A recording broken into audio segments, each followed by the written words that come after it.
we will go ahead and get started. And Debbie, as people come in, I've let them in. Awesome. So my name is Nick Amy. I'm the Director of Outreach and Development for NAMI Bucks County, and I'd like to thank you all for joining us. I am here today with many members of our board and our Executive Director, Debbie Moritz. So NAMI, for anyone unfamiliar, is a national organization of which we are your local affiliate, dedicated to improving the lives of individuals and families affected by mental health conditions through recovery-focused support, education, and advocacy. So tonight's presentation falls under the advocacy arm of our mission, and it was important to us to deliver a presentation on something that is very timely in Bucks County as we move toward mental health court and forensic diversion, different means of doing that here in the county. So we have Dr. Maria Lepchenko with us this evening, and we are fortunate. She is a board certified adult and forensic psychiatrist and the medical director of 2 residential treatment facilities located in Norristown, PA, and she works with individuals living with severe mental illness. And the focus of her work is community reintegration of individuals being discharged from Norristown State Hospital and the criminal justice system. So I can't think of anybody better to deliver this presentation, but tonight she is joined by 2 colleagues in the field, Dr. Adrienne Saxton and Dr. Sarah West. And we are fortunate to have all 3 this evening to deliver to you services instead of the slammer, exploring diversion programs for individuals living with mental health conditions. So Dr. Lepchenko, I'll turn it over to you if you don't mind. Not at all. Thanks, Nick. Thanks so much. And Absolutely.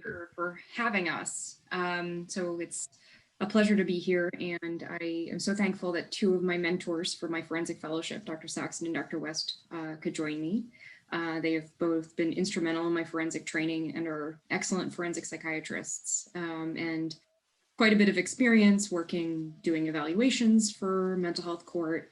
Dr. West is currently working with a mental health court in Summit County, Ohio. So I'm sure that they're going to bring very interesting and unique perspectives to this issue and hopefully help the folks of Bucks County sort of make some informed decisions about diversion programs, including mental health court.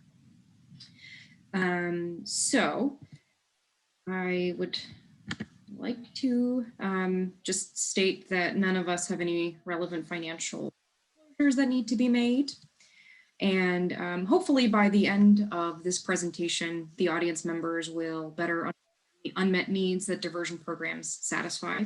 Mental health court is just one of the diversion programs that we'll be talking about. It's the one that we're going to be focusing on most because it's the one that we have the most experience with and it's the most relevant to you guys right now. Hopefully audience members will better understand inclusionary and exclusionary criteria for participation in mental health courts. Spoiler alert, there's not a standardized mental health court protocol, so it's going to vary by jurisdiction quite a lot. But we'll talk about mental health courts sort of in general, and we'll also we'll go into the data regarding the effectiveness of diversionary programs because they are not cheap. And so you know, Bucks County will probably want to know the details regarding the effectiveness before deciding to spend lots and lots of money. So it's impossible to talk about diversion programs without talking about why this issue is even an issue. And I think you can trace it back to the process of deinstitutionalization and subsequently transinstitutionalization. So sometime around the 1960s, there was a shift in the thinking about how mental health care should be delivered. The Community Mental Health Act was law by John F. Kennedy, and the purpose was to move individuals from hospitals, which were viewed as being pure warehouses, into the community. Sounds like a great idea, except what needed to happen was a community infrastructure needed to be created, but there was not nearly enough money to make that happen. And so when deinstitutionalization happened and state hospitals closed and people were basically put out on the street, there was not the community infrastructure available to meet their needs. And what you saw, if you can see from this chart, is a steep decline in the number of state hospital beds. And so steep decline in the number of people in state hospitals and a steep incline in the number of people who are being incarcerated. And that is a tragic consequence that we're still living with today, because although the infrastructure did not exist in 1963 when the process started, the demand has still continued to exceed the available resources. So just to provide a little bit of local history, Pennsylvania was 30 years ago was home to 26 state hospitals. That number has decreased to 6. The 2 local state hospitals are Wernersville, which serves a number of counties, including Bucks County. And Bucks County currently has 6 available beds in Wernersville State Hospital. So Nick just informed me that the population of Bucks County was higher than I had thought, is 640,000. So that leaves 1 bed per approximately 100,000 residents of Bucks County, which is a woefully inadequate number of state hospital beds. Norristown State Hospital is relatively close by. The unfortunate reality of Norristown is that they've closed their civil units and so there are no civil beds. Folks are referred to Norristown State Hospital only for competency restoration. And there's 375 beds total. So if you do the math, there's 6 hospitals with about 300 beds per hospital. It's about 1,800 beds for the entire state of Pennsylvania. So really, really small number of beds despite high need. So diversion programs are defined by the Center for Effective Public Policy as any of a variety of programs that implement strategies seeking to avoid the formal processing of an offender by the criminal justice system. Diversion programs are by no means a get out of jail free. So it does not mean that individuals with mental illness who have been accused of perpetrating illegal acts get off scot-free. In fact, diversion programs satisfy 3 of the 4 purposes of criminal punishment. So generally speaking, criminal punishment has 4 purposes: restitution, meaning making financial payments; deterrence and retribution, so preventing the same offense from recurring; incapacitation or just containment; and rehabilitation. So diversion satisfies 3 of these. It provides deterrence and retribution. As I and Dr. Saxton and Dr. West will talk about later on, participation in a diversion program is not a cakewalk. It requires a lot out of individuals participating. And if the terms of the diversion program are not met by the individual participating, then there are serious consequences, including but not limited to incarceration. Restitution is also accomplished through diversion programs. Restitution is paying money, so individuals participating in mental health court are obligated to make financial payments to entities. Some mental health courts operate using a restorative justice model, meaning restorative justice is a way of looking at criminal acts in that there are 2 victims: the victim of the alleged incident and then the perpetrator who is a victim of his or her circumstance, which may or may not be mental illness. And so restitution may be having to confront perhaps a victim of whatever illegal act was perpetrated. And then the last purpose of diversion, obviously, is rehabilitation, so providing mental health treatment for the purposes of ultimately reducing recidivism. So why are we even talking about diversion? I mean, I told you that there's not a whole lot of state hospital beds. There's a lot of mentally ill people in jails and in prisons. Here are kind of the numbers that I think are shocking. So according to NAMI, there's about 2 million people each year that are booked into jails and yearly. That number is on par with the number of individuals that are incarcerated at any given time. So around 2018, 2019, there were about the last estimate indicated there were about 2 million people in jails and prisons nationwide. Same number of mentally ill individuals are booked into jails yearly. 3 of the largest psychiatric facilities in the country aren't even psychiatric facilities at all, but they're jails. These include LA County, Cook County, and Rikers. Estimates vary, but it seems like the prevalence of mental illness amongst jail and prison inmates is as high as 20%. That's a huge number. And about 40% of mentally ill individuals have been to jail or prison at some point in their life. So there's a significant interaction between the mental health system and the jail system. Not to mention the treatment challenges that arise from having to provide mental health treatment in correctional settings. And these are just some of the challenges, not nearly all of them. So jails, it's no secret, have a low psychiatrist to, or low treater to patient ratios. There's a lot more patients that need care than there are people to provide it.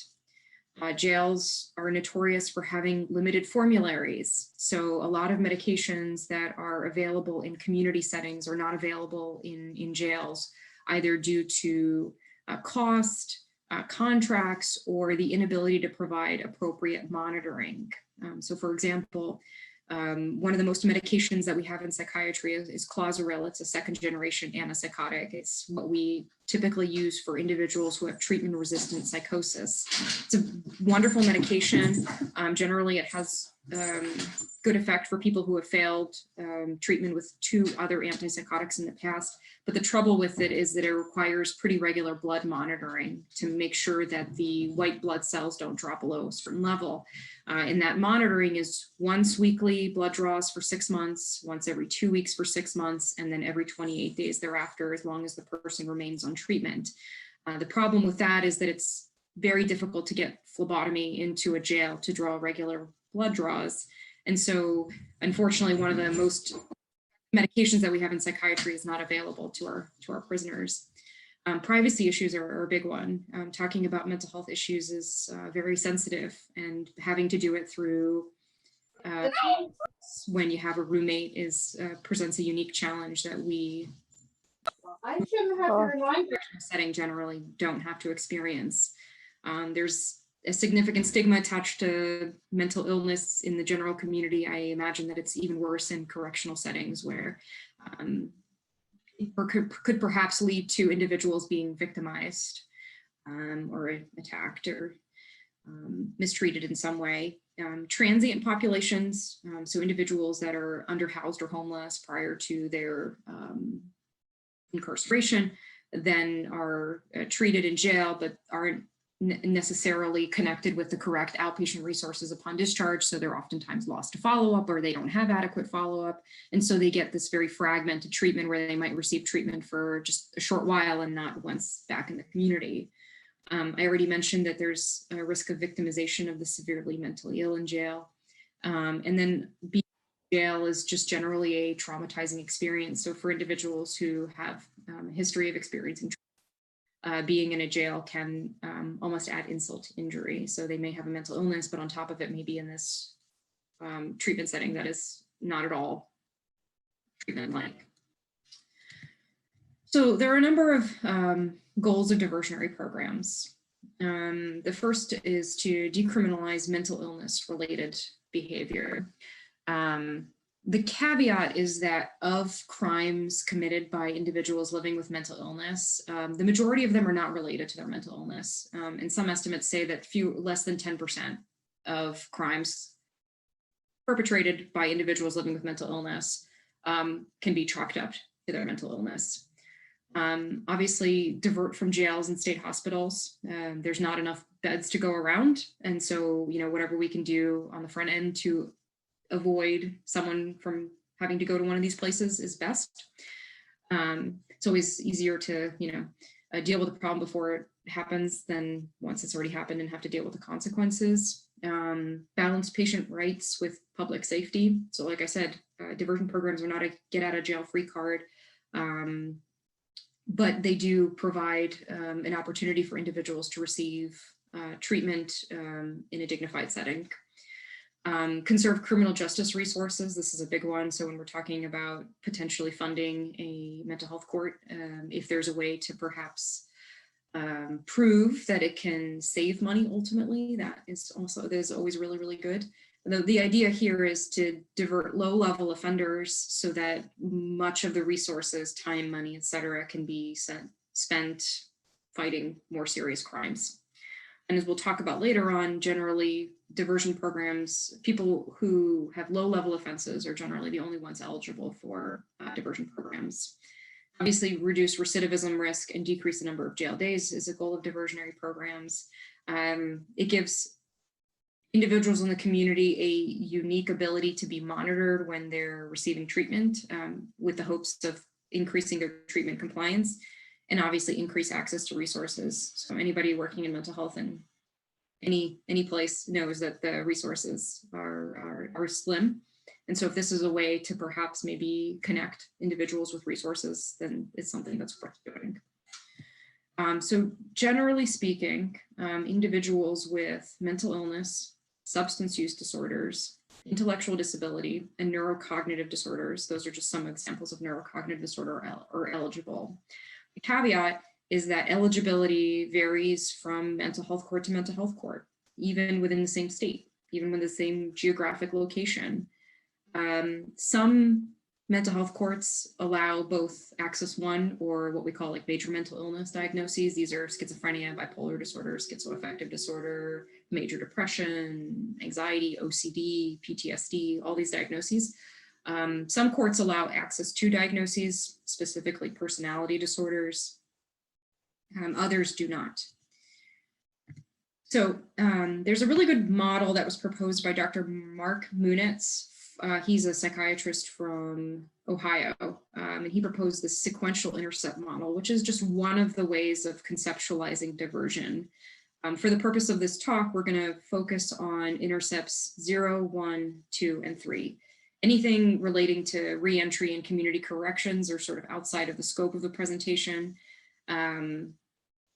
So we're going to be focusing on these highlighted here. And I think the way that it's easiest for me to think about these are pre-arrest interventions and then pre-trial interventions, ways to divert people from ultimately being sent to jail.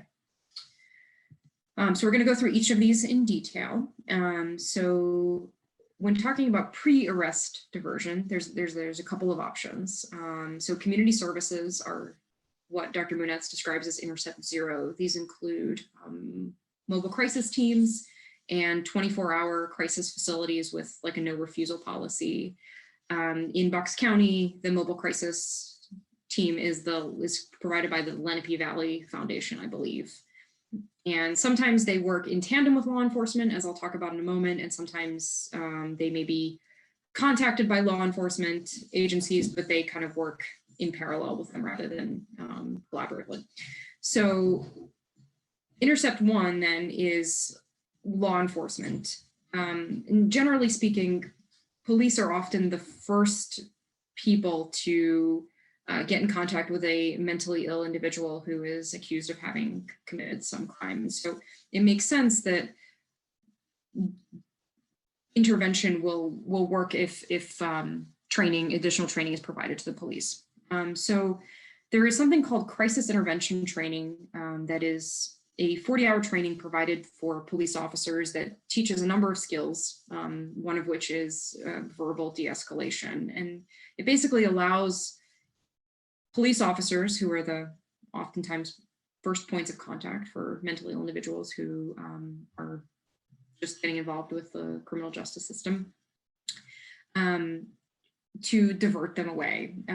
These have been in, crisis intervention training has been in existence for probably, I want to say since around 2000, maybe a little bit later. And there's some good data out of Atlanta indicating that crisis intervention training works. And it works when looking at crisis intervention trained police officers versus non-trained police officers. What the data shows is that crisis intervention trained police officers generally arrest less, refer to community treatment more than non-trained individuals. So that makes a big difference. There are also police-based specialized mental health responses, which kind of refers to the collaborative interaction between police and mobile crisis teams.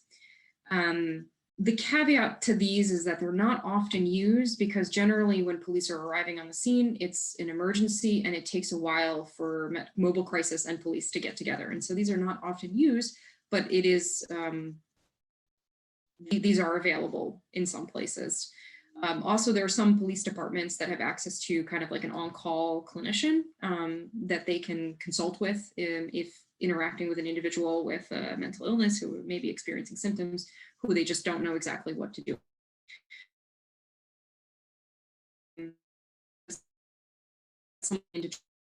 Right. Booked. And same and revert to treatment rather than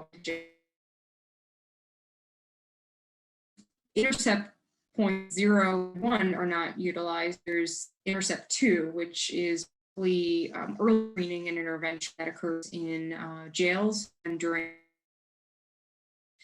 And the goal of this, again, is the same thing. It's to identify individuals with mental illness or experiencing symptoms and to connect them to the resources, whether it's inpatient or outpatient, with the purpose of not having the progression go further, i.e. into conviction, jail, etc. And then the intercept 3, which is the last one we'll be talking about, are the specialty courts. And we're going to spend a lot of time later on in this presentation talking about mental health courts, but they're just one of a number of specialty courts. Other examples include drug recovery courts, homeless court, veterans court, domestic violence court, DUI court, reentry court. I don't know how many of these actually exist in Pennsylvania. I'll show you a map later on about what the mental health court geography kind of looks like in PA, but I don't know about the other ones. So generally, although there is some variation amongst mental health courts nationwide, they tend to follow one structure, and they generally include one judge. They tend to be less adversarial in nature. So the nature of our criminal justice system is that it's adversarial. It tends to be more collaborative. And so there's a team approach that's taken. So the judge, the DA, the public defender, they're all kind of working together for a same common goal, which is not conviction and incarceration. They generally follow like their own court calendar. There's court supervision, as Dr. West will talk about. Individuals are mandated to report to court at a fairly regular frequency. And mental health treatment is something that's monitored and mandated by the mental health court. So a little bit about the history of mental health courts. The first one was, they're actually a fairly new kind of invention. The first one was started in Broward County, Florida in 1997. And like a lot of things in mental health, it was a product of a really tragic case of this young man named Aaron Wynn. So back in 1993, Aaron was, I think, a 25-year-old guy, and he did not have any mental illness, but was involved in a motorcycle accident and suffered a pretty significant traumatic brain injury. And after that, experienced a lot of mood fluctuations, impulsivity, aggression, and at some point began to experience symptoms of psychosis. And Aaron's family was very much involved in his care. They tried to get him appropriate treatment for his traumatic brain injury. Due to insurance and other issues, they were not ever able to get him the appropriate treatment. So he continued to suffer. He was in and out of psychiatric hospitals, in and out of jails, until he was in a grocery store one day experiencing what is described in the newspapers, I don't know if this is accurate or not, an episode of psychosis, became paranoid, ran out of the grocery store. On his way out, pushed an elderly woman who hit her head and later died. And Aaron was charged with manslaughter as a result of the death of this older woman. And there was a lot of outrage over this. And there was a grand jury investigation into the state of the mental health system in Florida.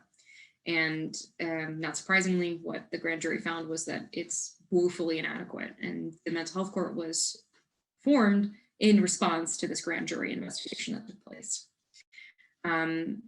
It's funny because mental health courts have been around for much longer. The first mental health court was formed in 1974. I don't know necessarily why, I'm sorry, the first drug court was formed in 1974. I don't know why it took so long for mental health courts to start.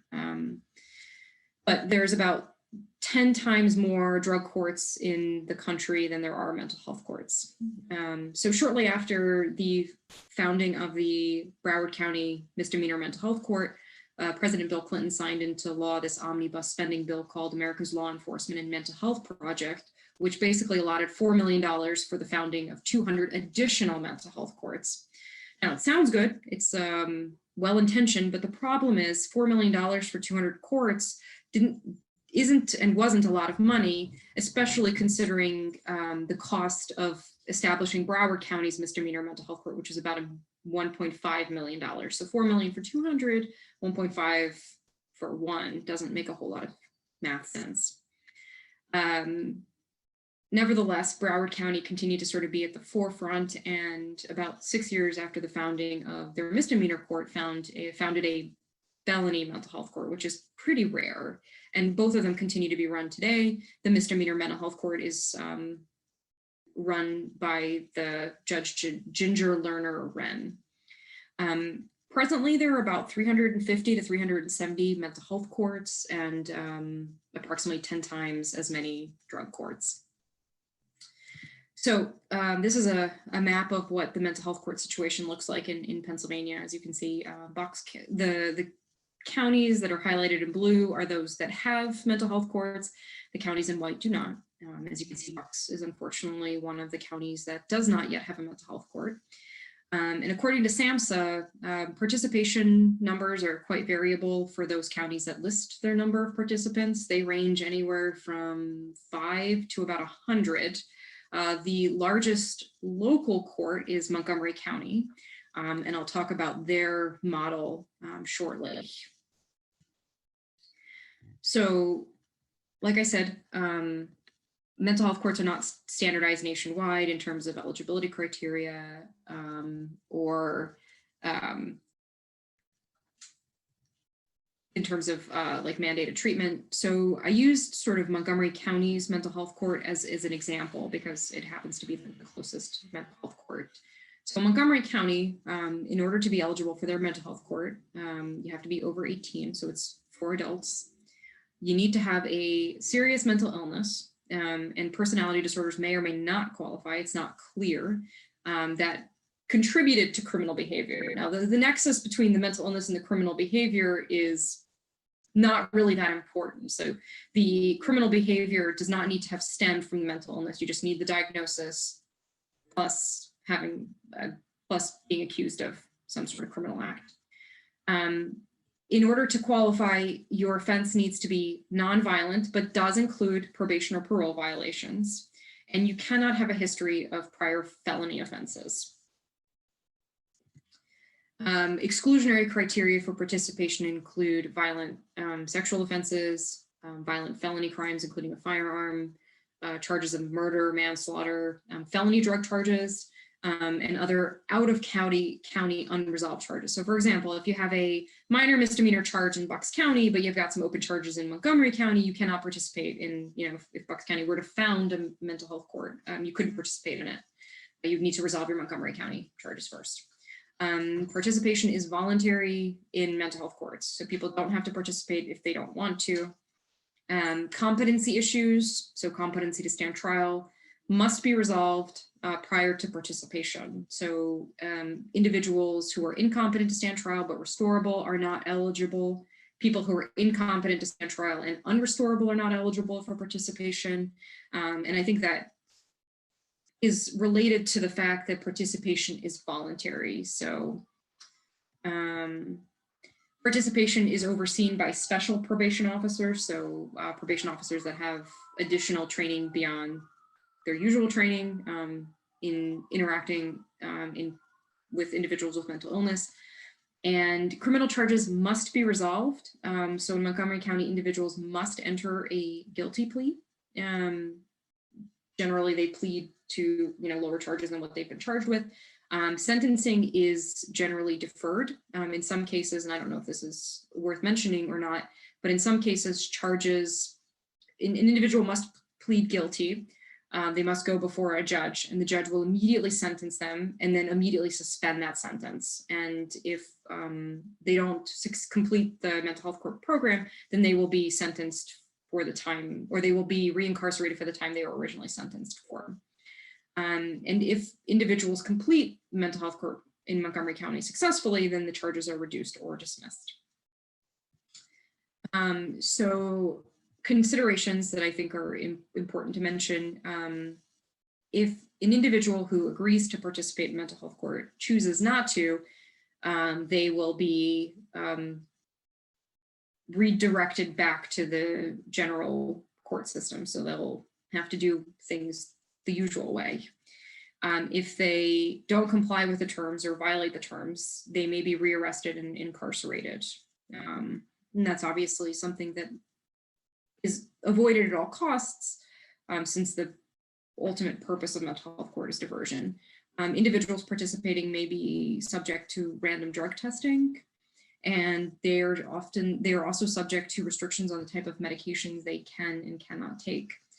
So some of the restrictions make sense. So medications with abuse potential, especially if there's a history of substance use, generally no narcotics are allowed, but there are other medications like antidepressants like Effexor and Wellbutrin that have been abused, that are prohibited from being used in individuals with who are participating in mental health court. Caveat is that you can always get exceptions made for individuals. So for treaters who want to use medications that are sort of on the no-use list, it's possible to obtain permission.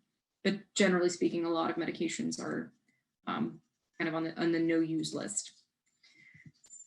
So I'm going to pass it over to Dr. Saxton, who will talk to you a little bit more about the other specialty courts and present the data about the efficacy of mental health court and what the research shows about it. All right, thank you very much, Dr. Lepchenko. So I'm going to start by, can you please advance to the next slide?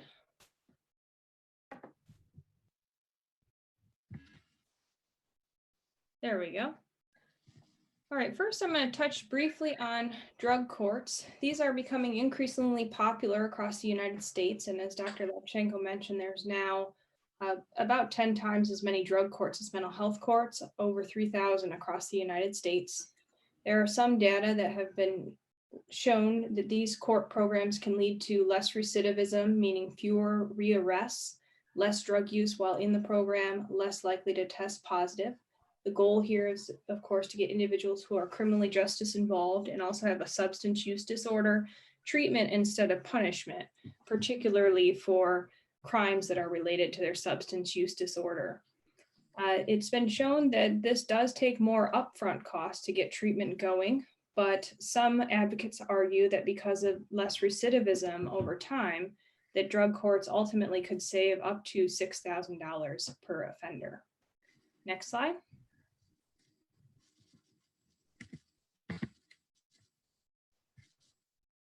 Veterans courts are a newer concept. The first one came around 2008 in New York.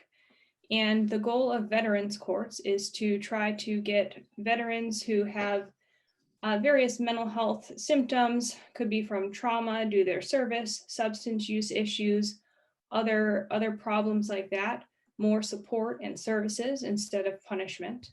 And if individuals complete their program and all the requirements, they may be able to avoid incarceration entirely. There are certain exclusionary criteria for these programs that vary by the court, and that some may exclude violent crimes, felonies, or sexual offenses. These are often operated at the county level, although some states have made statewide veterans courts. And in the next slide, I have a brief video to show you some of those resources and supports that veterans courts have built into their programs. Next slide. The longest war in America's history has just ended. The men and women who fought for our freedom are among our greatest civic assets. When they return home, we're thankful and proud of their service. Most veterans are strengthened by their experience in the military, but right now, more than half of the 2.6 million who deployed to Iraq and Afghanistan return with mental health conditions related to their service. 1 in 6 struggle with addiction, and 1 in 5 have PTSD. Left untreated, these issues make it difficult to adjust to life after they return and can lead to unemployment, homelessness, and arrest. There are 700,000 vets in the criminal justice system right now, many of them arrested for charges directly related to trauma, addiction, or mental illness. For a long time, our justice system relied on punishment to change behavior. This hasn't worked.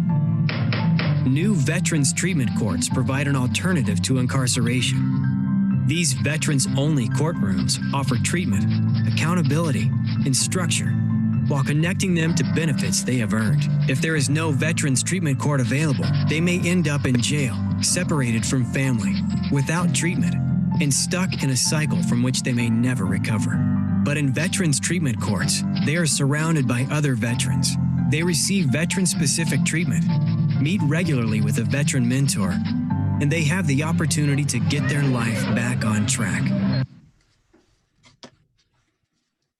All right, The longest war in America's history. next slide.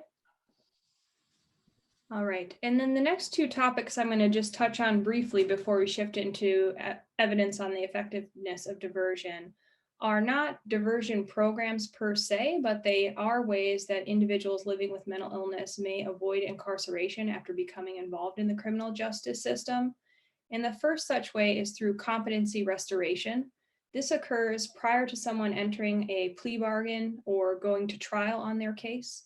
And if their mental illness is currently interfering with their ability to understand what's going on in court or to appropriately work with their attorney to help in their defense, the court may find them incompetent to stand trial and order the individual for a course of competency restoration treatment. Most commonly, this would occur in a state hospital, and the treatment may involve education about the court through group programming, as well as medication. The most common reasons that I see for people being ordered for restoration include psychosis and mania from bipolar disorder. Occasionally severe depression or really bad anxiety can result in a finding of incompetency. And the amount of time that someone would stay in a competency restoration program treatment varies by the jurisdiction and by the severity of their offense, but it could be some months or up to a year. At the end of that time, if they're found competent to stand trial, they would go back and the legal proceedings would resume. However, they would receive credit for the time served while in that treatment program.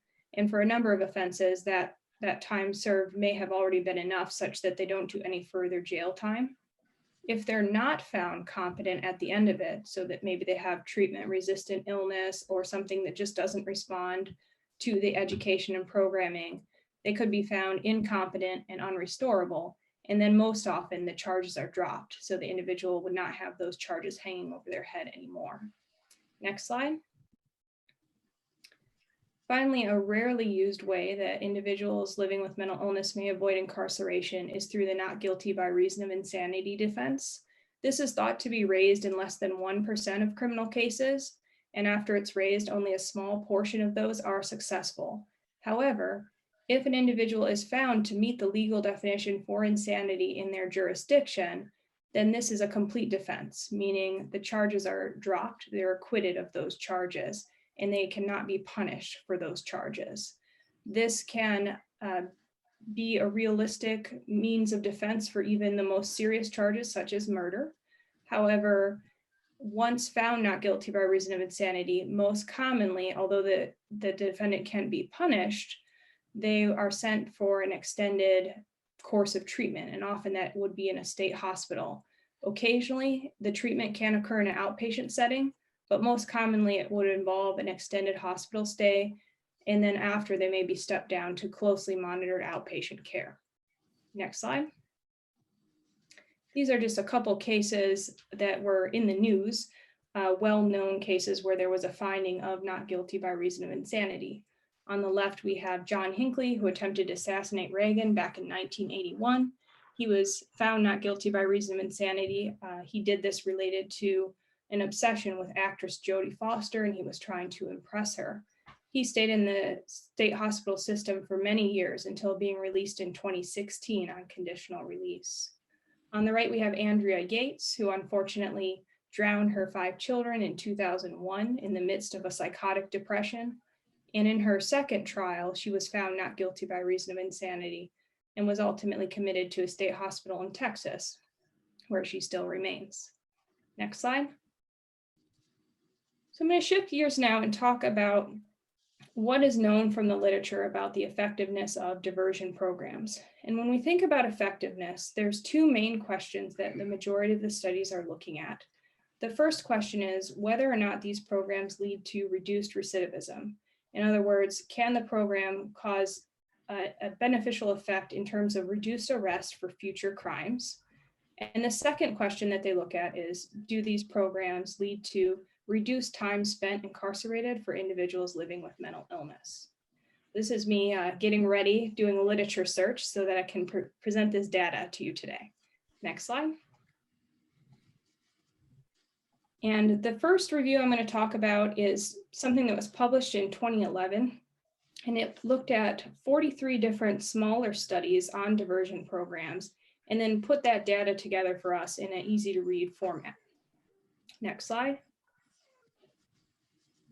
This is a table summarizing the findings of the authors, and the 2 main questions that we're looking for in terms of effectiveness are highlighted there in red: reduced recidivism and fewer days incarcerated. And these authors concluded that there was quite a high degree of effectiveness and a broad research support for reduced recidivism from these various diversion programs.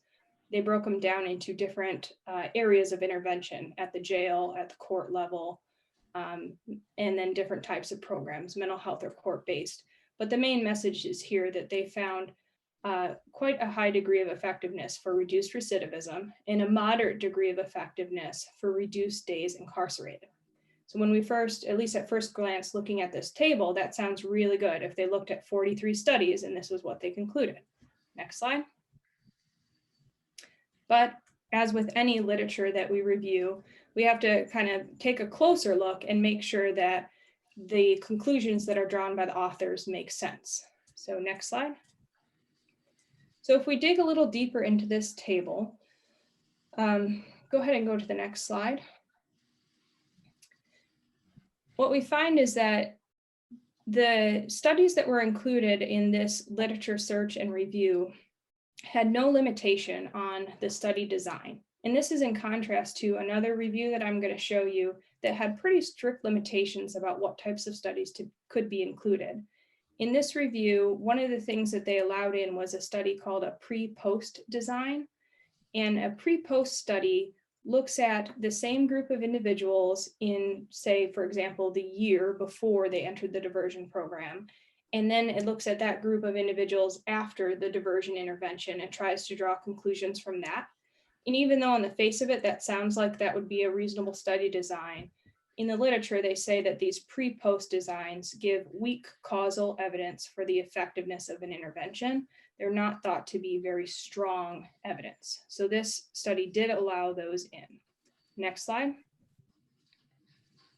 And then in terms of where those plus signs came from, this was their rating system.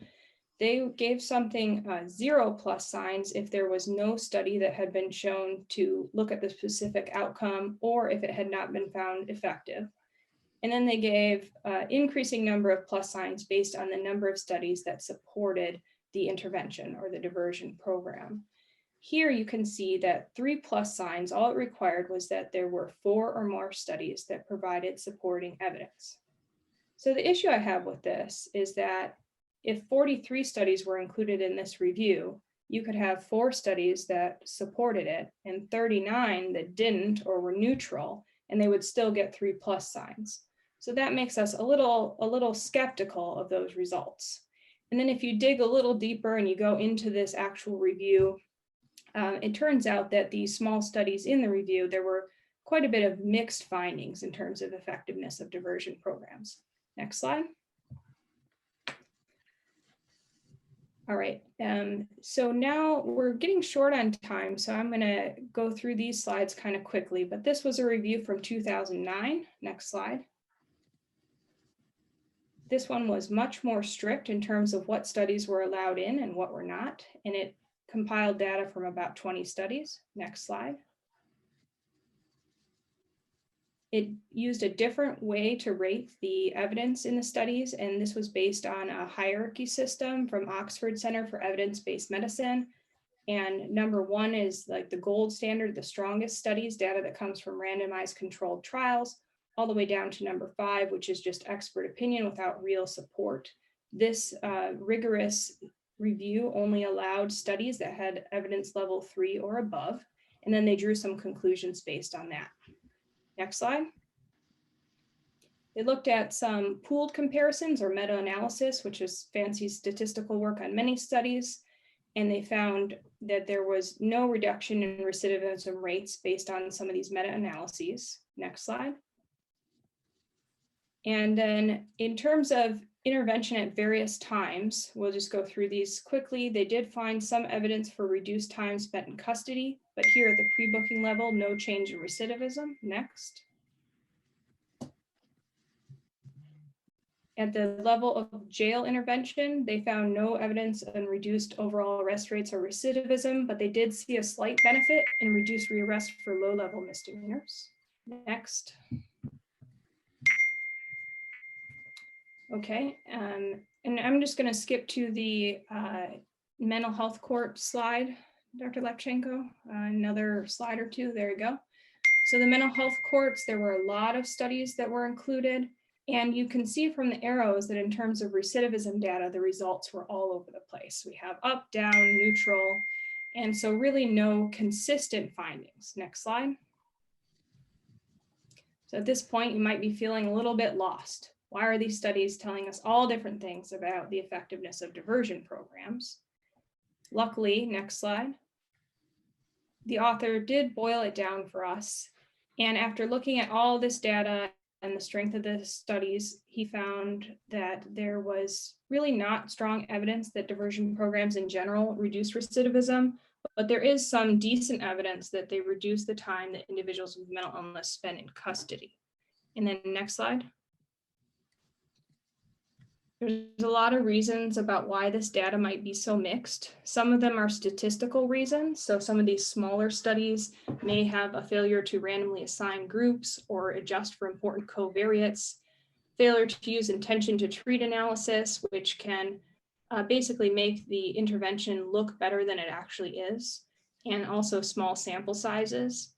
And then the other thing that probably makes sense about why they're mixed is that there's such variability between programs in terms of what types of interventions are allowed, what type of supports there are, who's allowed to be eligible for the program, what types of mental illnesses or conditions, etc. Next slide. And so at this point, what we know is that there's a little bit of some evidence for reduced time spent in incarceration, not a lot for reduced recidivism.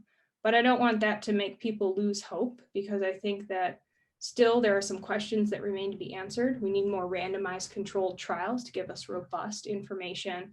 And we need to boil it down and determine what specific program interventions are going to most likely lead to success, as well as what participant characteristics lead to successful diversion.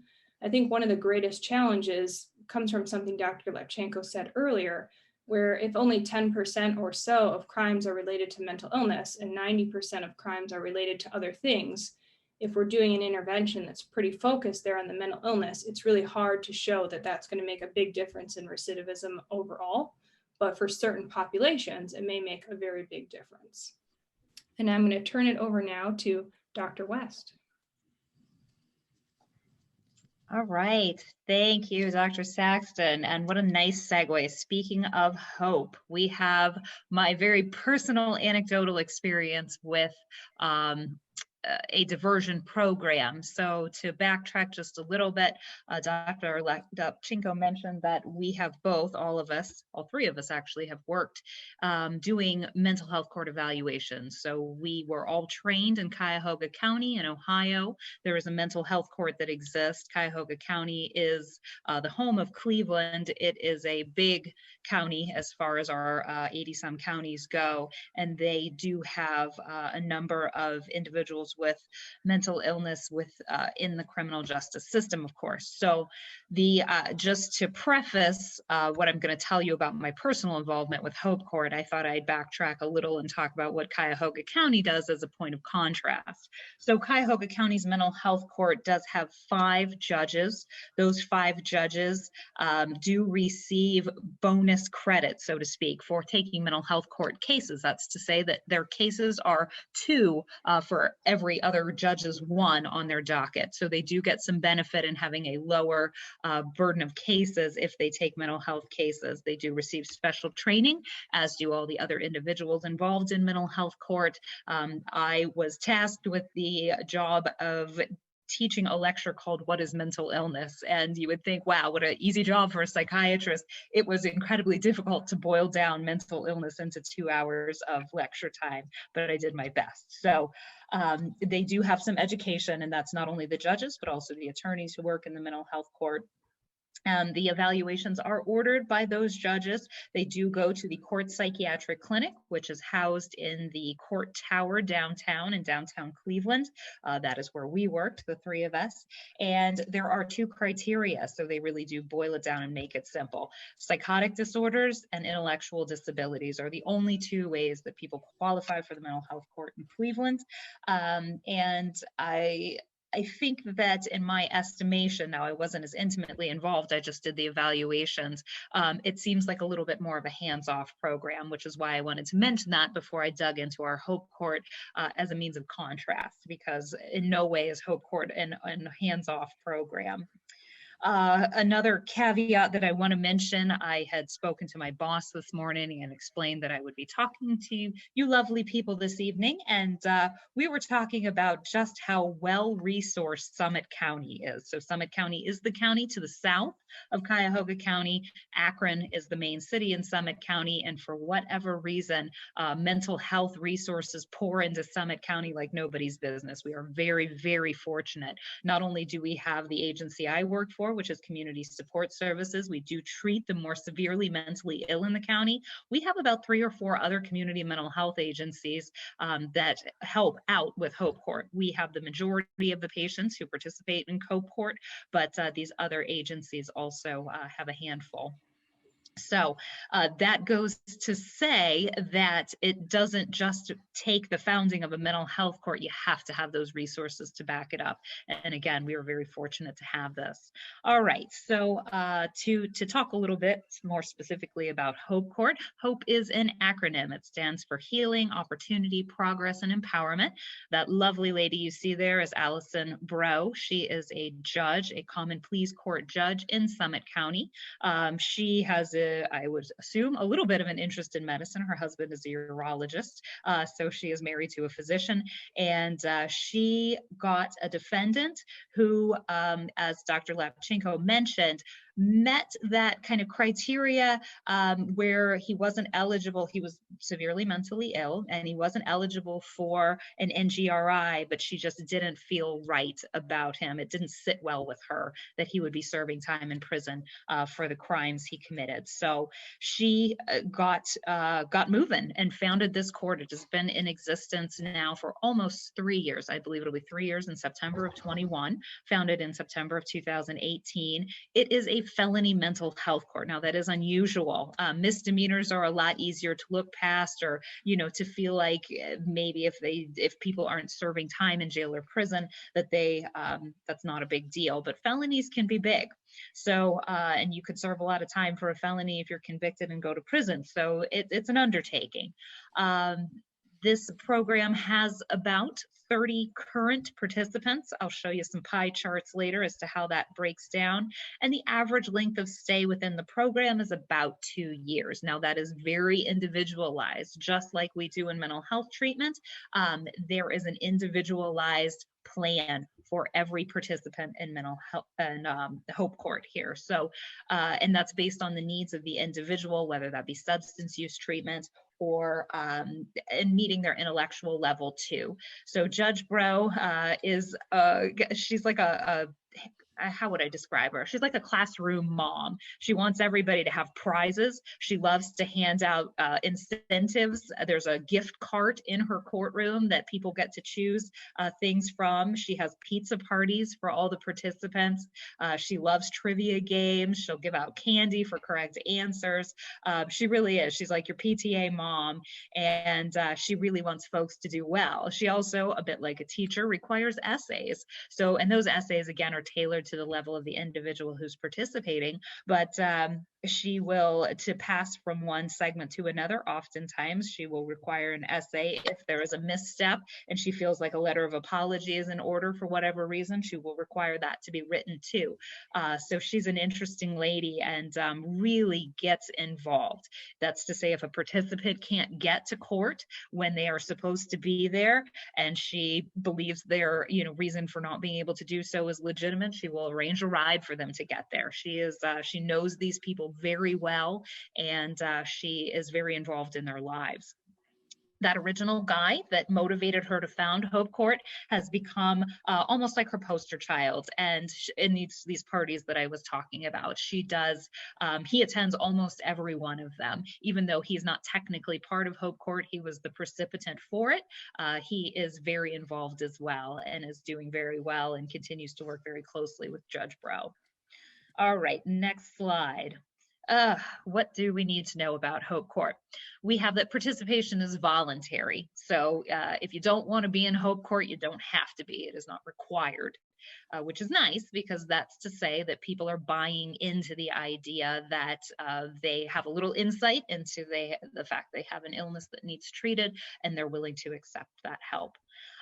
Just like our folks, Dr. Saxton and Dr. Lepchenko said, one must dismiss these charges, one must get rid of them in the way that you are pleading guilty and accepting the felony charge, and there is a participation agreement that needs to be signed in acceptance of all the rules and regulations. Now, this is the participant handbook that every every defendant will get once they enroll in Hope Court.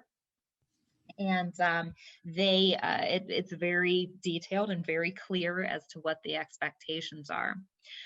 When someone enrolls in Hope Court, they're technically on probation. They are monitored by a probation officer who has been handpicked by Judge Bro and monitors these individuals with her own training. Obviously, she's come into this and has been trained for the role and accepted the role, understanding that she'd be working with folks who are living with mental illness. So she's great. She's a pretty steady figure who's always seen at all of Judge Bro's events. And, like anybody on probation, if you slip up and you're violated on a probation violation, you will serve the rest of your time in prison potentially. Now, Judge Bro, of course, it's not one slip up and you're off to the clink. She's very considerate about, she takes every individual circumstance individually and determines what's going to happen from there. Treatment is also associated, as I mentioned, with multiple community mental health centers in Summit County. Like I said, some counties do not even have a community mental health center. We are fortunate enough to have many of them. And CSS does have, my agency, Community Support Services, does have approximately 50%. I'll say that the people who aren't with CSS may have had a provider at another agency with whom they had a nice therapeutic alliance and chose not to leave that agency and continue with their provider there. That's one of the reasons that multiple agencies are involved. But as of now, Judge Bro likes the way that CSS, my agency, monitors and manages folks. So, and that's fair. So we also have people out on conditional release after they've been in the hospital for a finding of NGRI, or not guilty by reason of insanity. We have a lot of forensic knowledge. We work very well with the courts because of that. So I think Judge Bro appreciates that about our agency, that we have some awareness awareness of what it's like to be an individual living with mental illness with criminal charges. So it's nice to have that kind of relationship with her. Okay, next slide. How do you get yourself into Hope Court? Well, there are mental health criteria, and Judge Bro very nicely lays these out in the handbook. It is defined as severe and persistent mental illness as defined in the current DSM. So as you know, the DSM is a book, the Diagnostic and Statistical Manual, that outlines the criteria for diagnosis of mental illness, and those do change over time. So the DSM that we are currently working with is number 5. It was published in 2013, and I think most of what we're looking at here, with the exception of PTSD, remained pretty standard. PTSD did change a little bit, but we have a number of diagnoses listed, and this is where I wanted to contrast it a little bit with Cuyahoga County. So Cuyahoga County, I really feel like boiled it down to say that psychosis, intellectual disability, they didn't really dig in very far, but we have a number of other criteria listed, or illnesses listed here, that one could meet the criteria for and still participate in Hope Court. OCD was kind of unusual to me. I have to say I was surprised to see that. PTSD also, and it's technically qualified as PTSD with psychosis, which according to the DSM is not really a thing. So that's interesting that that was listed there. Panic disorder is also a bit unusual, but of course we're very used to schizophrenia, schizoaffective disorder, and the major mood disorders with psychotic features being qualifying severe and persistent mental illnesses. So I know Dr. Lapchenko mentioned this idea that mental illness contributes to the crime. Now, not to the extent that it qualifies one for an insanity plea. Pennsylvania and Ohio happen to have very similar insanity pleas. Both talk about the wrongfulness. And I am fortunate enough to be able to, having been licensed in both states, be able to practice in both states. And I do a fair amount of forensic work in the state of Pennsylvania. There also has to be a willingness to comply with treatment. Again, this program is voluntary, and when people sign on the dotted line, they are acknowledging that they will comply with the recommendations of their treatment providers and continue to attend appointments. All right, next slide, please. What makes one ineligible? I think Dr. Lapchenko did a very nice job of reviewing this. So you would be ineligible if you were incompetent to stand trial, whether that is a finding of restorable or unrestorable. If one qualifies for not guilty by reason of insanity plea, and I realized there I was a little dyslexic, could have flipped that around. Okay, my bad, sorry. It's NGRI, not R in whatever I wrote there. Not correct. Okay.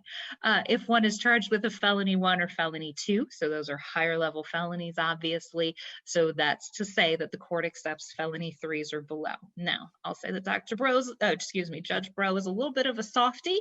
There were a couple of felony 2s that came through, nonviolent felony 2s. Now, these are high level charges. This would mean that if one pled not guilty by reason of insanity in the state of Ohio, they would be under the court's jurisdiction for approximately 8 years. So you get a sense of the amount of time that one could serve with a felony 2, but she was persuaded and swayed to accept these 2 individuals based on their circumstances individually. So again, while there are rules, if there is one particular person in charge, as Judge Bro is very much in charge of her Hope Court, things can be a little flexible.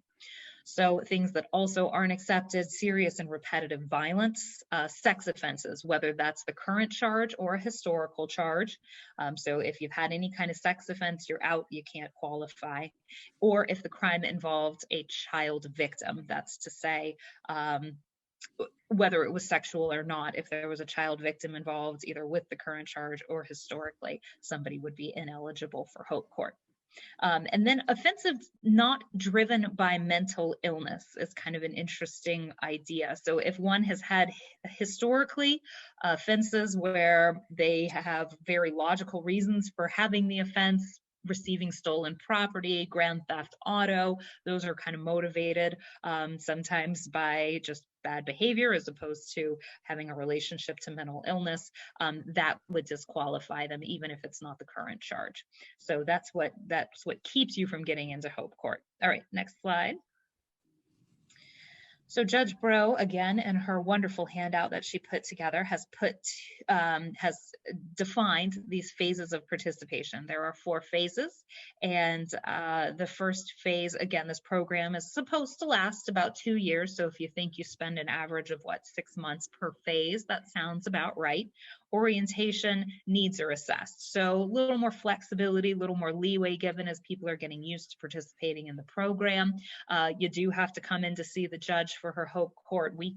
I think she holds it weekly, and you see her twice a month. So you do have to present to see her very regularly.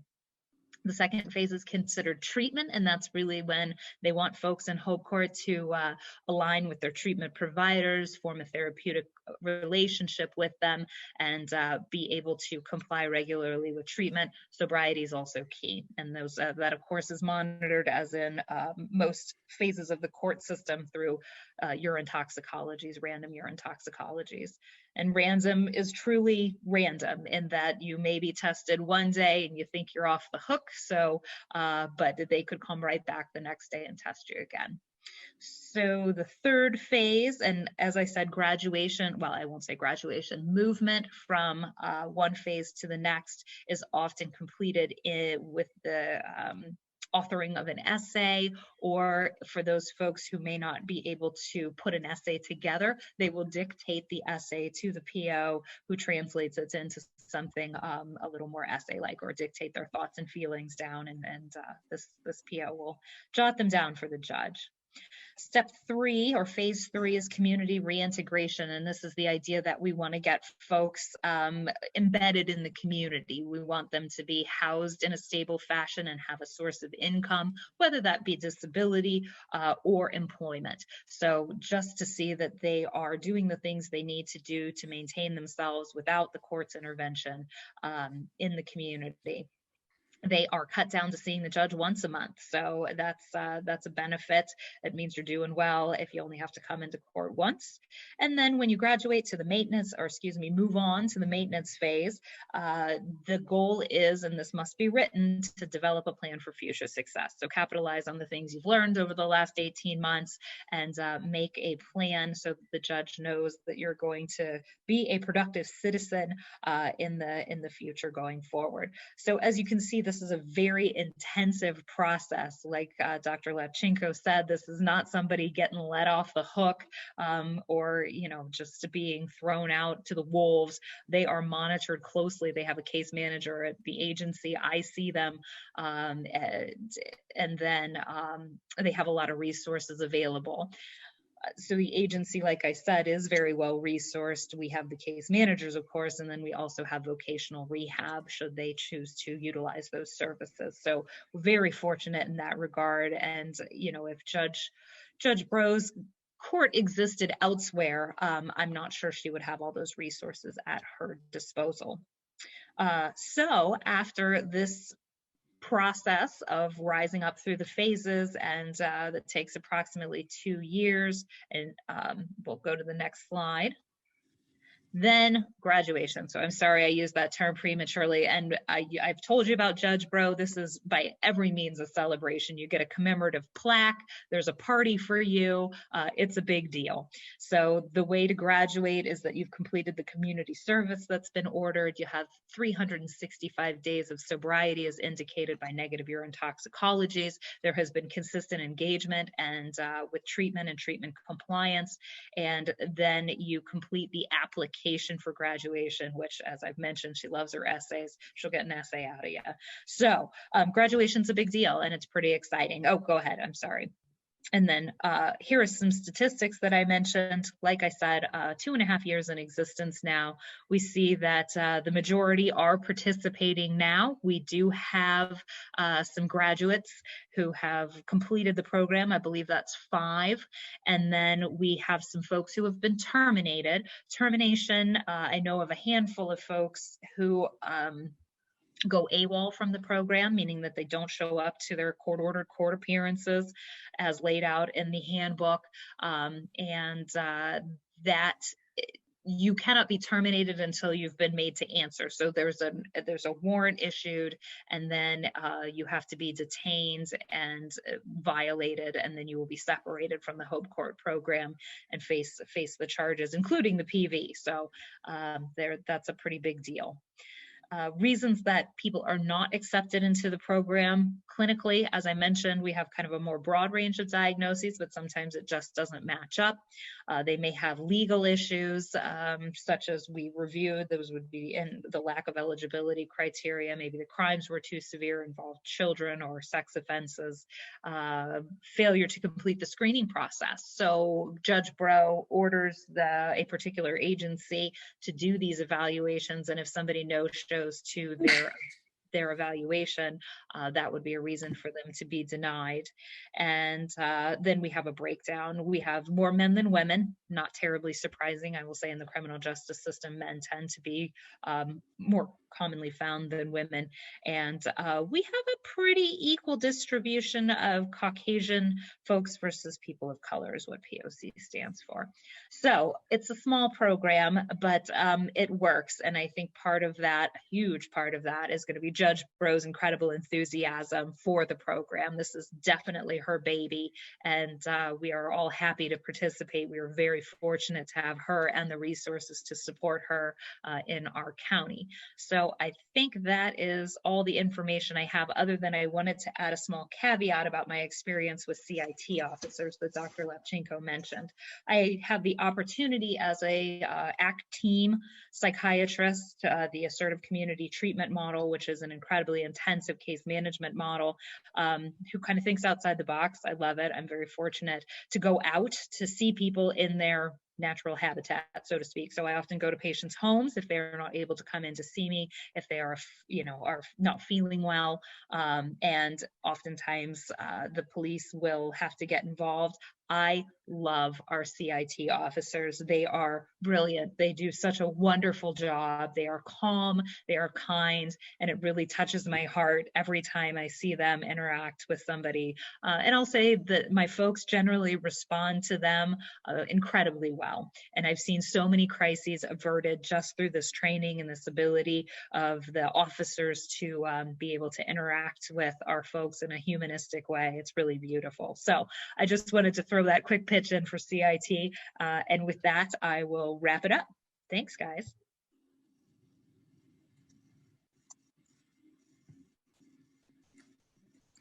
Well, thank you for that was quite a bit of information to digest, and I think I'm gonna have to go back and watch it again also. And it was a lot to put together, and it's 8 o'clock at night, so thank you so much for delivering all of that.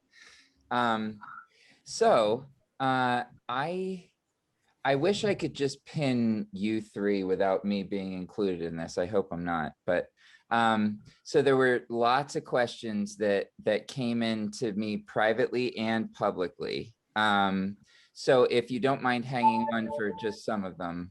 The first question that came in publicly that everyone can see is from Julia, and she said, I know that Bucks County has CIT, and yes, we do.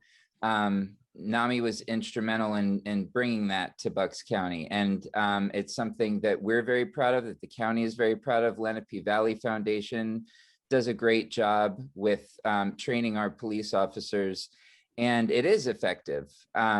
So if you ever do need a police officer for a mental health situation, ask for a CIT officer on duty. And she goes on to say she's read that Bucks County is starting a mental health court, but there isn't anything available yet, Julia, because it isn't started yet. There's lots of articles if you research that. Our commissioner, Diane Marseglia, is a big proponent of mental health court, as is our district attorney. She wants to know how the average person, so the average advocate, can encourage the creation of a mental health court, if any of you have any advice on that.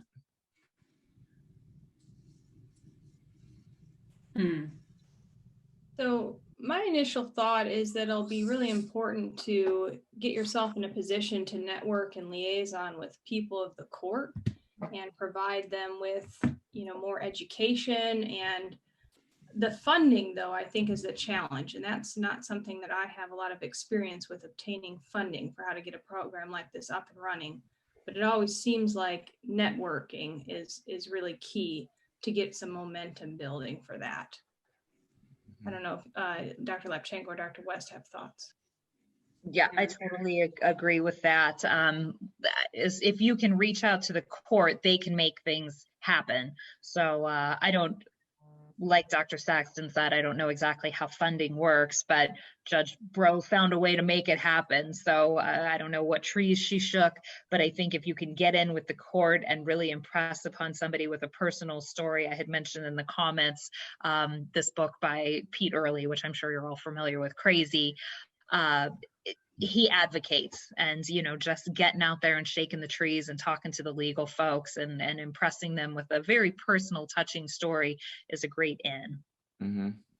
Yeah, I would second what Dr. Saxton and Dr. West said. All mental health courts that I read about require the collaboration of all legal parties. That includes judge, probation, public defender, DA. So if there's some way to compel everybody, perhaps maybe with a story, something that's probably the best way to go about it. And yeah, obviously money is a really, really important piece. But yeah, I mean, unfortunately, I think that's all I can add. Well, we at NAMI, we have training programs, and I know if you joined us on Saturday, there's a program called In Our Own Voice, and a lot of the programs that we offer kind of help you to tailor your story to speaking to the public or telling your personal mental health journey, to leverage it with our legislators and our court system, things like that, to advocate for what we need and what we want, and things that help individuals like us with mental health conditions build the better lives that we deserve. So if you want to, and I know Julia, I did get your email that came through the website. So we'll get you involved, and we'll work together as NAMI too. And I do want to tell you, Julia, if you look up that article, and you could probably just Google it, our commissioner said in that article, it's a lot cheaper to get someone the treatment that they need than to jail them for the length of a sentence, and also not to mention, so talking about cost, but not to mention that, I personally live with a mental health condition. I would much rather receive treatment than be in a jail cell. And I would much rather receive treatment in the community than to receive it in a jail cell, because it's not the same as it is in the community. It really isn't. Another question was about the guilty plea and resolving that. Why must they plead guilty? And having a record can cause damage to a person's ability to receive resources such as student aid or renting a place to live, things like that. So I just wanted to comment. I know Dr. Lepchenko is thinking about that, and that was something she mentioned in her presentation. Not all diversion programs require a guilty plea. There are certain ones where there's an intervention at the jail level after they're having an assessment with a low-level offense. They're found to be eligible for some type of diversion services. Sometimes at that entry point, they just put the charges on hold for a little while to make sure the person is getting linked with treatment and starting to comply with that treatment plan, and then the charges are dropped entirely. They just go away. But in other situations, there may be that requirement that someone is basically convicted or pled guilty of their charge and then voluntarily agrees to participate in the mental health court.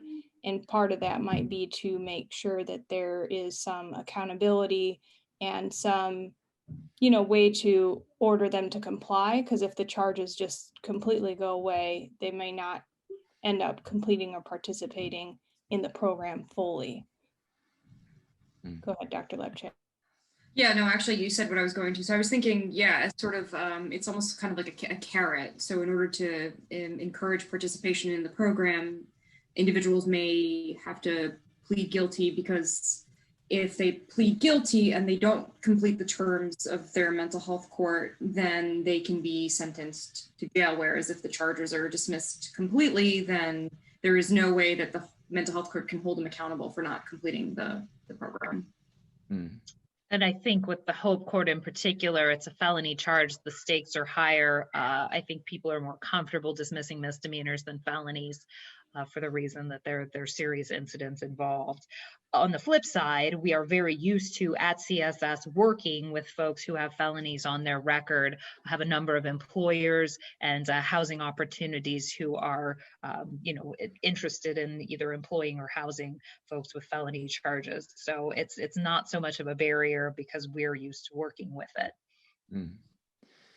That makes sense. I mean, it absolutely makes sense. There are other programs that there is no real caveat, and people can just drop out of a program with no consequence. Now, the consequence would be to them, and their treatment and actually getting the treatment. But I think that's an important thing that I didn't understand that either when I was listening at first until you just explained it. So that was very helpful. So another question that came privately was, what is the bare minimum requirement for an effective mental health court system or Hope court system to work in a county? And does it actually cost $1.5 million for everyone? Sorry if I messed that up.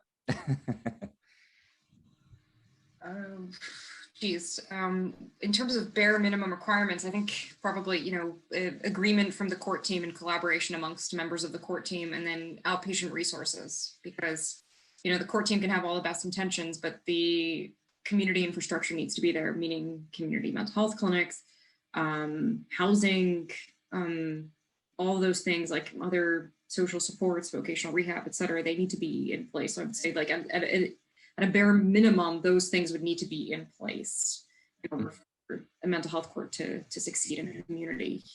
And I think the question about the $1.5 million, I think is, so that's how much it costs to start up Broward County.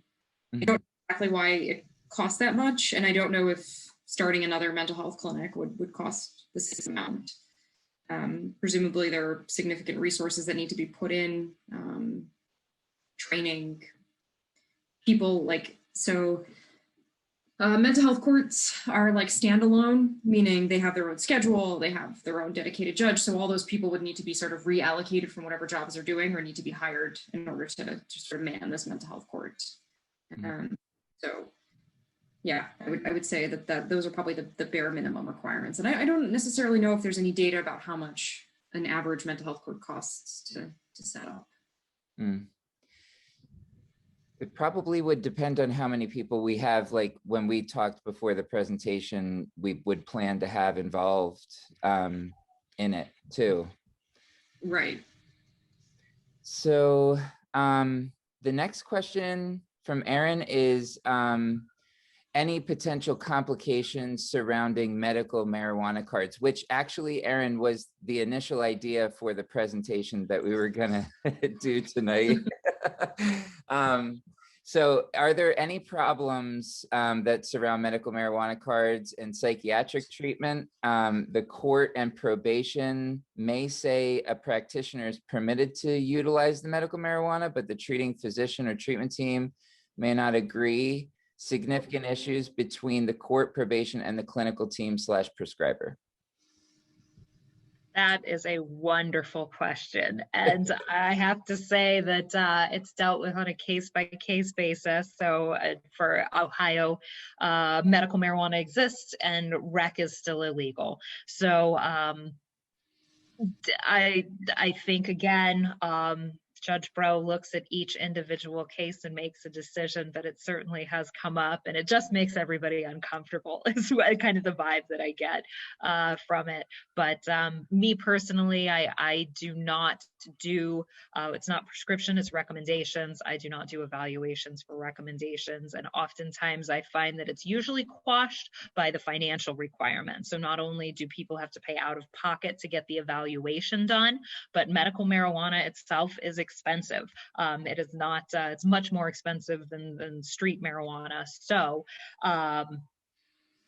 I think that we see a little less of the problem of, people are bringing a medical marijuana card saying that they're entitled to use it, the judge disagreeing because they simply can't afford to get to the point where they are legally entitled to use medical marijuana. That's kind of been my experience thus far. Mm. Okay.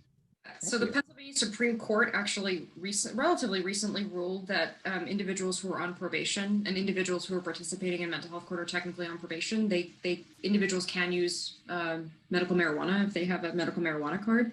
So I would say it isn't an exclusionary criteria for participation in mental health court. And I would agree with Dr. Saxon on sort of individuals. It's hard to sort of make a blanket statement like yes or no. Mm. That was the Pennsylvania Supreme Court, Dr. Lepchenko? Mm-hmm. Yeah. Interesting. Yeah. Individuals on probation can no longer be barred from using medical marijuana.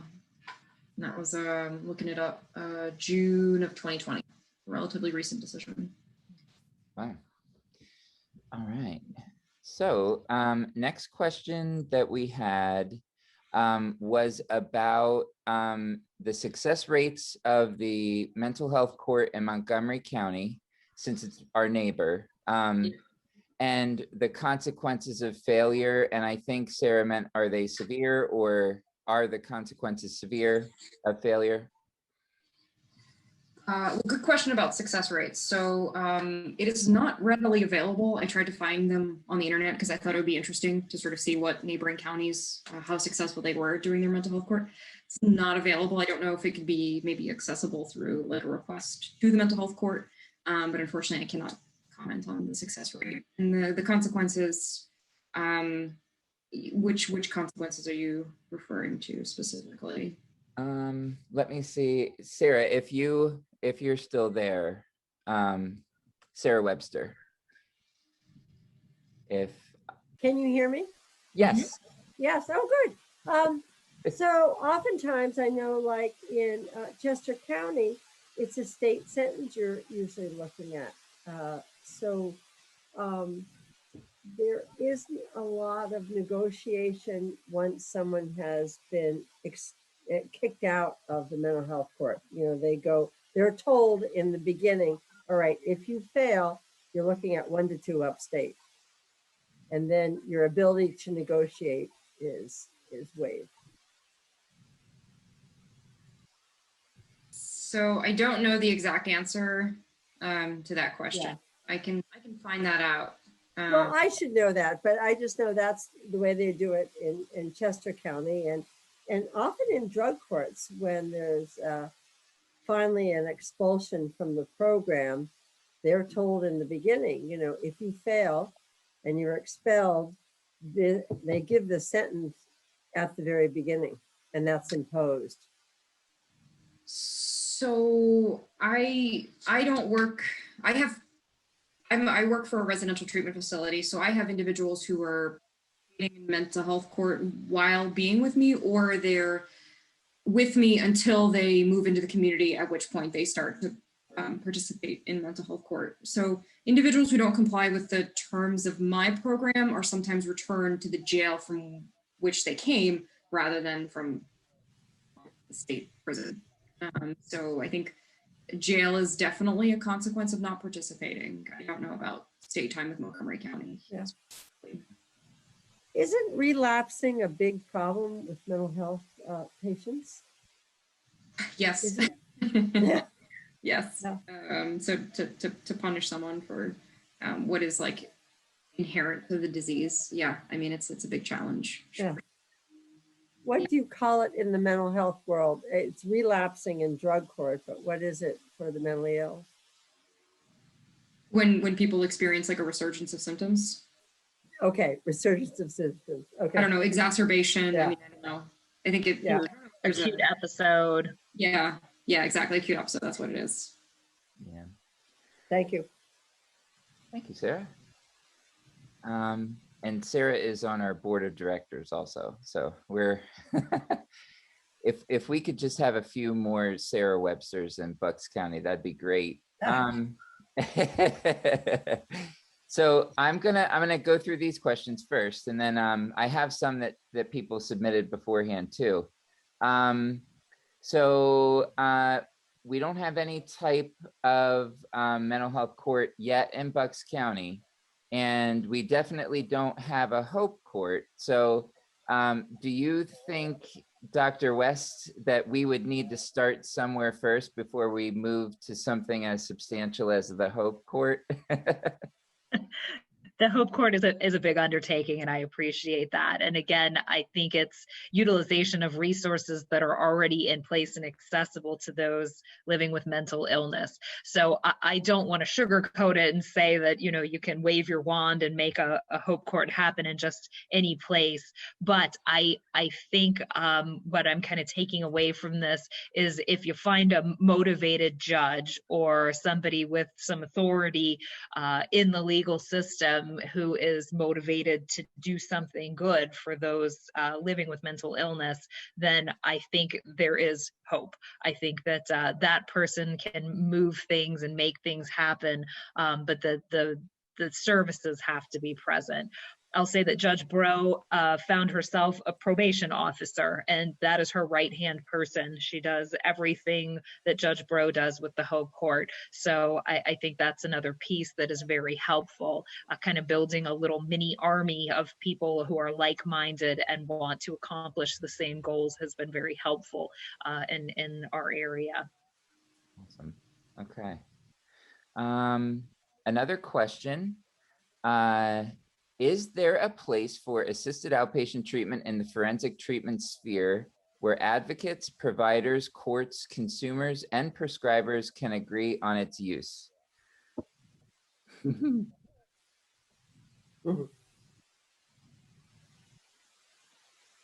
Can you repeat?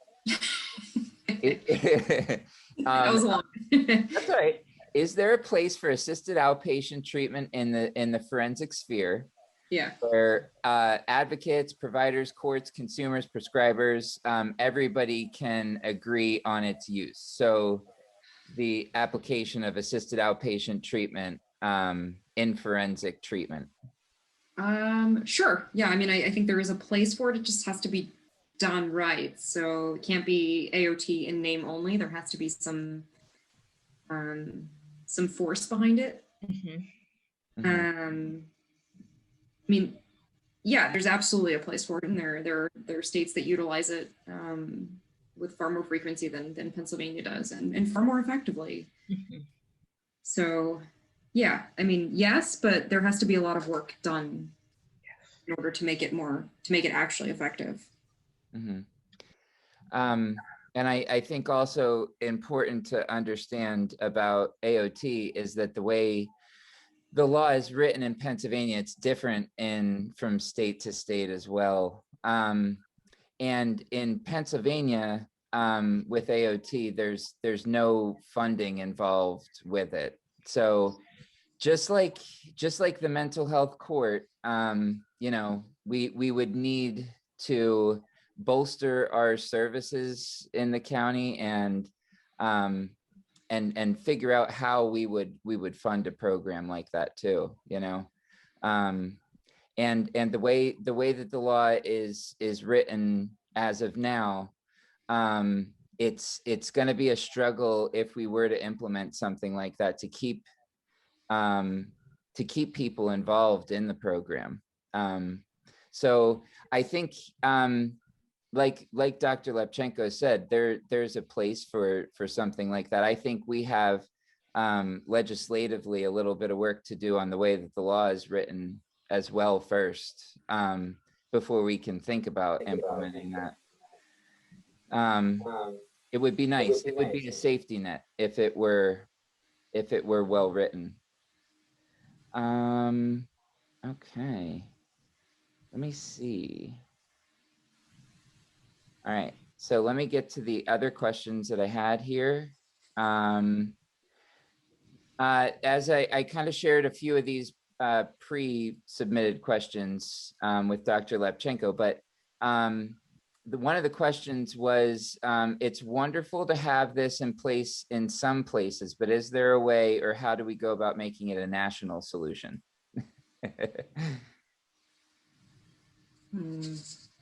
Money, dollars, first and foremost, I think.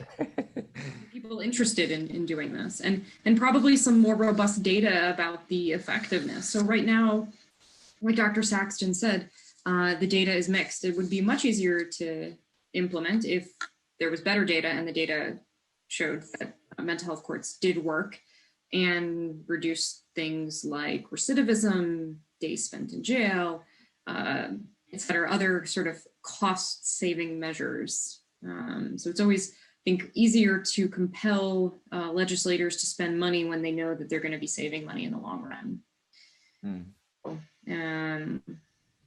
Yeah, but unfortunately, I don't think that we're there yet. The data's not that great. There's not a lot of money. I just did the math. So in 2000, I said Bill Clinton signed into law this omnibus spending bill. He gave $4 million for the establishment of 2 mental health courts, which is $20,000 per mental health court. Now, like, that sounds like a great amount of money, but Broward County took $1.5 million. So like, we probably require a whole lot more effort from the government and a lot more funding. Yeah, it feels like there needs to be a catalyst. I'll say that the VA is a pretty good model for somebody who's gotten their stuff together regarding mental health care. So they had veterans come back who were very traumatized by Vietnam. They got a lot of flack for not taking good care of them, and they have stepped up. They've really dedicated the dollars, I would assume, if like Dr. Lepchenko said, it comes down to money, but they are very much focused on mental health. So there was an incident in history where, we had a reason to, or the VA had in particular, a reason to focus on mental health issues. So if there was something like that, more nationally speaking, I don't know what that is. I'm not that creative or far-sighted, but it feels like that might compel people to focus a little bit more on the importance of this. Yeah, I think we all have mental health too, and I think some people forget that. So yeah, and then there's a good question in the chat. I grow concerned about the possibility of and as a person living with mental illness, I'm going to rephrase that one part of it. Mentally ill is I'm more than a mental illness. So the possibility of a person like me with a mental health condition who is innocent, that pleads guilty because they are afraid of being convicted in traditional court, are there any safeguards in place to keep something like that from happening? In terms of the mental health court system?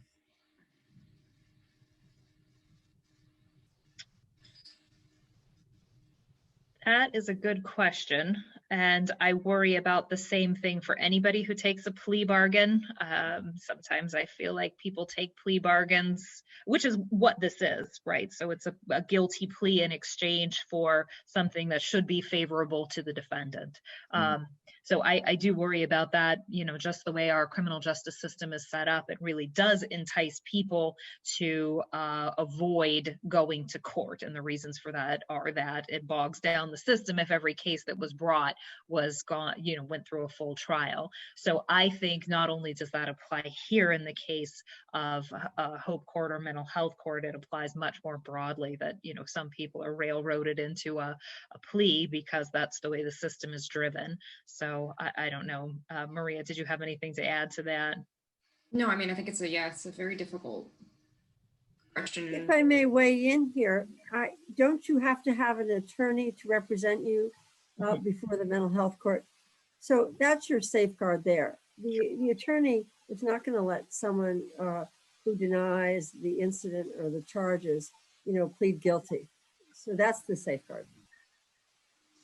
Very good point. Yes, there are attorneys and they are representing their clients. And again, I think the people who participate, Judge Bro knows all her attorneys. So these are folks who have expressed an interest in working within the structure of the Hope Court. So they're going to be people who are very aware. The prosecutor is one guy. It's always the same prosecutor, and he has to accept the quote unquote plea bargain. So of course he's very aware of the what happens with Hope Court. He's at the parties too, by the way. Which is kind of, who wants to party with their prosecutor, right? But he's there. All right. So one other question: how do you successfully impact clients experiencing homelessness and legal involvement, especially when there are so few and such limitations in the housing resources available? So our homeless warming center just had a water main break. All the mats that were on the floor got ruined and had to be thrown out. So it just sucks.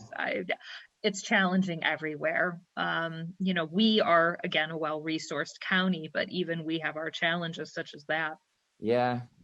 Housing, and Debbie is on the call too. On our helpline, housing is such an issue for everything.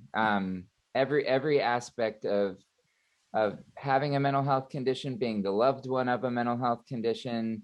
I mean, I wonder if there's ever going to be a solution to that or enough of it. But and I go see one of my folks on he lives on his dad's back porch, and I'll tell you, 20 degrees is not conducive to living on a back porch.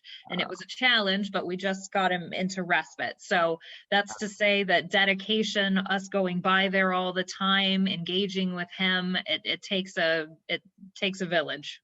Yeah, it absolutely does. And Aaron, yes, absolutely. Feel free to unmute and ask a question. Hey guys, how are you? Sorry. So the reason why I wanted to ask you in person rather than the text box, because it's a little complicated to explain the context. So what we're seeing lately is we have a lot of individuals who have co-occurring issues, forensic involvement. Meth has been a gigantic problem down here in the lower end of Bucks County and creeping up in central and upper as well.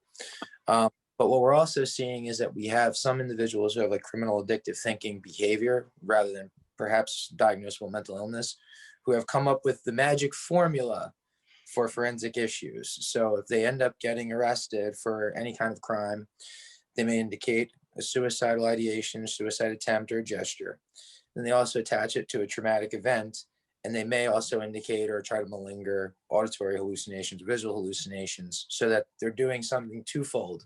They're setting themselves up for a chance to get MH diversion probation, which they feel is less stringent. They have more opportunity for violations without getting a warrant or being incarcerated. But then also setting up for the ability to have a justification for the medical marijuana card, and then get set up on forensic treatment, in which even if they don't comply with treatment because of their severity of their illness, then if they don't do well with a FACT team and ACT team, which might have been the initial level of care that was recommended, but not enforced, that they maintain and complete that program and maintain the recommendations of the treatment team, they ultimately find the ability to step down to an outpatient program where there's almost no restriction, no oversight, with the medical marijuana card, most likely with very infrequently seeing any SPMI history. Like normally our team can see it pretty quickly within a week and saying, I don't know where this diagnosis came from.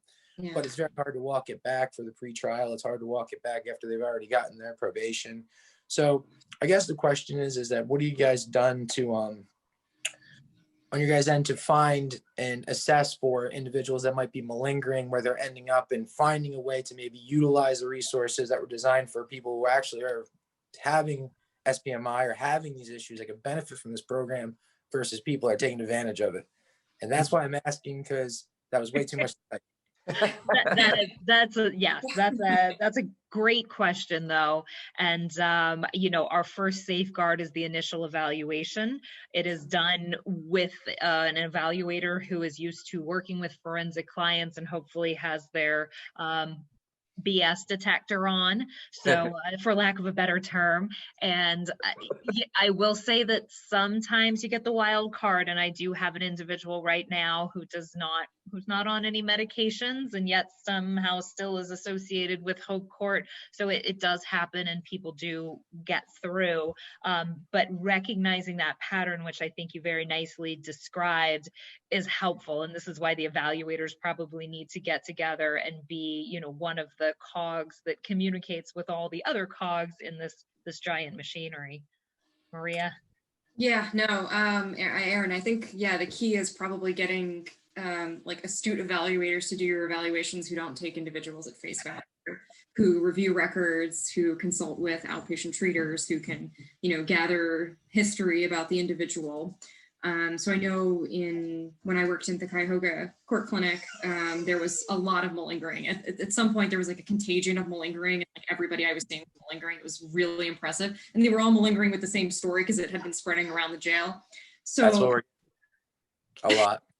Yeah. So, I mean, I would say, you know, sorry about my dog, finding evaluators who are willing to sort of put on paper that someone, you know, maybe feigning or malingering symptoms, I think is crucial. I mean, I can't tell how many people I've seen at my facility, and we're like a facility, you know, people have had to been in treatment for a while before they get to me, and I have plenty of people who are just malingering, and it's really a problem with providers like copying forward diagnoses. If someone said that, you know, you had bipolar disorder 17 years ago, you have no symptoms of it, but let's diagnose it because you had it written down. So I think, yeah, the key is just getting people who are, you know, willing to like look at individuals critically, because you know Dr. Saxon said one of the reasons perhaps why the data is so mixed is because the population is such a mixed bag. And so if you can select people who are more appropriate, then you're more likely to have a better program. You're more likely to have better outcomes, and you're more likely to, you know, make legislators who are presumably allocating funds for your mental health court happier. So yeah, I think just much better diagnosis than my follow-up question is, how much money does our county need to raise to purchase a really good BS detector? Because I think it could really help a lot of people if the court wasn't overrun, and if probation and the treatment teams weren't overrun with having to field and sift through a lot of malingering clients at this point. And the meth has just made it a lot easier for people to malinger because they're having some of the symptoms temporarily at times, and they're getting that diagnosis, and then we're finding that ultimately, no, I mean, it's really not the appropriate level of treatment or where they should really be starting.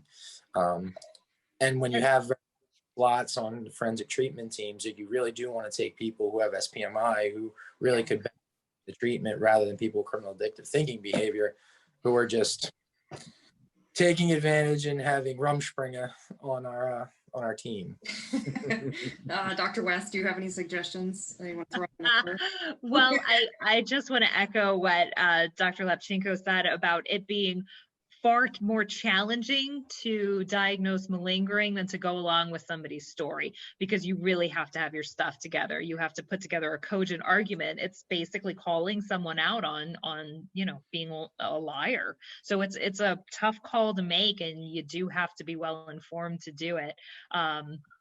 What else was I going to say? I don't know. I had another thought, but maybe, I don't know if this is possible, because I mean, there's so many issues with Norristown State Hospital occurring, but one luxury that we had in Cuyahoga County, which is a very populous county, was if we were evaluating somebody in the court, and generally this wasn't for the purposes of mental health court eligibility, but if we suspected that somebody might be malingering mental illness, we always had the luxury of sending them to the state hospital for evaluation, where they could be observed closely 24/7.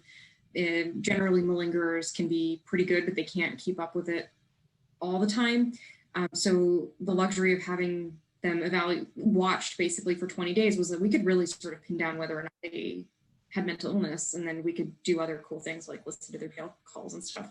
Yes, and as somebody who received those people, I did work at the state for 8 years, and I am fiercely protective of my folks who have legitimate mental illness, and I don't want these fakers running around. So I'll say there's a little bit of a challenge in me sorting out the fakers and getting rid of them. Some people are really bad at it too. So it's nice to have the 24-hour observation, and I was definitely up for the challenge of sorting out who deserved, you know, the attention and the resources, and who was full of it.